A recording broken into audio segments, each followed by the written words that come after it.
මේ තියෙන්නේ මංජුලා කියන පෝතෝස් වර්ගය. මම දැන් ඒකෙන් ලස්සන පොට් එකක් හදාගන්න විදිහ ඔයගලන්ට පෙන්නන්නයි යන්නේ. පොට් එකේ පතුලට මේ විදිහට පොල් එලි කැබිලි දාලා සිදුරු වැහෙන්න පොට් එක හරි ගස්ස ගන්නවා.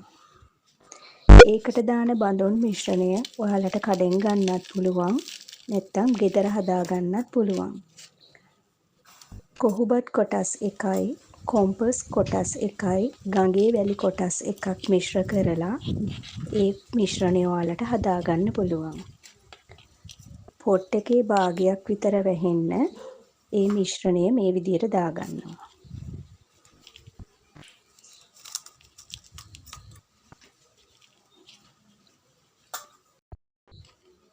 හොඳින් වැඩුණු මේ වගේ මංජුලා වැලක් මුල් හිටින්න පරිස්සමට කපා ගන්න.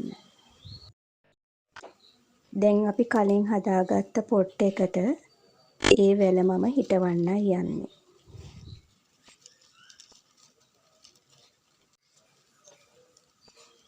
පෝල් එක වටේට ලස්සනට පේන විදිහට ඒ වැල හදාගන්න.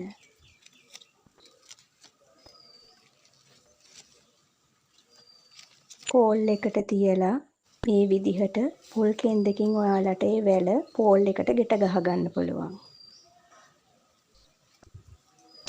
පෝල් කෙන්දකින් ගෙට ගහන්නේ එතකොට පෝල් එකේ වෙනසක් නැතුව පොල් කෙන්ද කැපිලා පේන්නේ නැතුව ලස්සනට තියෙන හින්දා.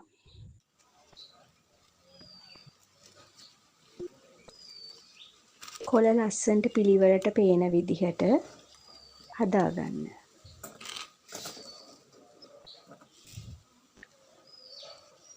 අඩුපාඩු තියෙන තැන්වලට මේ විදිහට තව පැල එකතු කරලා ලස්සනට පොට් එක පුරව ගන්න.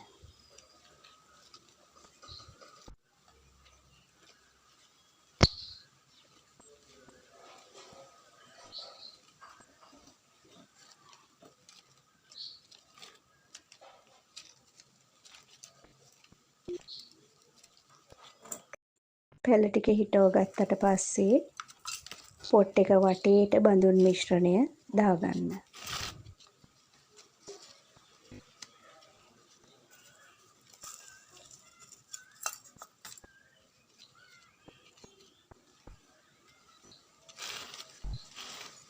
මුල් කැඩෙන්නේ නැති වෙන්න ප්‍රවේශමෙන් පැල ටික හදාගන්න.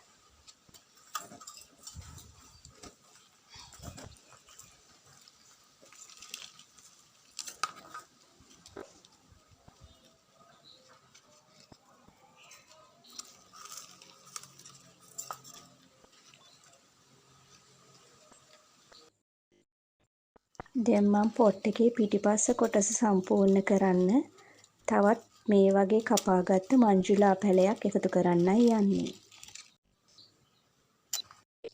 ඒ පැලෙත් මම ඒ පෝල් පිටිපස්සට වෙන්න මේ විදිහට හිටව ගන්නවා.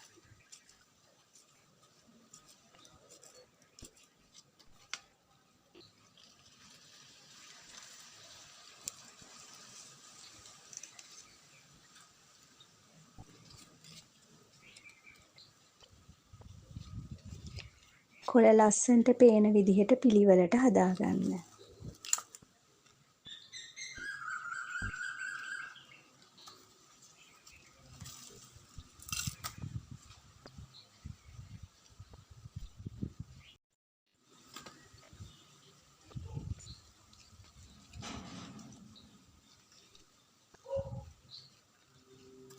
දැන් මම මේ හදාගත්ත පොට් එකට සිදුරක් විදගත්ත ප්ලාස්ටික් බෝතලයකින් වතුර දාන්නයි යන්නේ.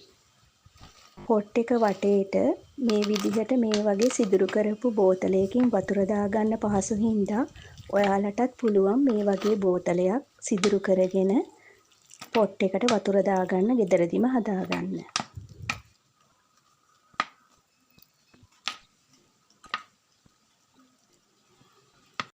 මේ අලුතෙන් හදාගත්ත පොට් එක දවස් 3-4ක් යනකම් හෙවණක තියලා උදේ හවස වතුර දාගන්න.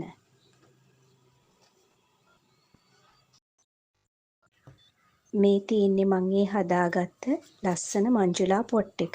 ඔයාලටත් පුළුවන් මේ වගේ පොට් එකක් ගෙදරදිම හදාගන්න.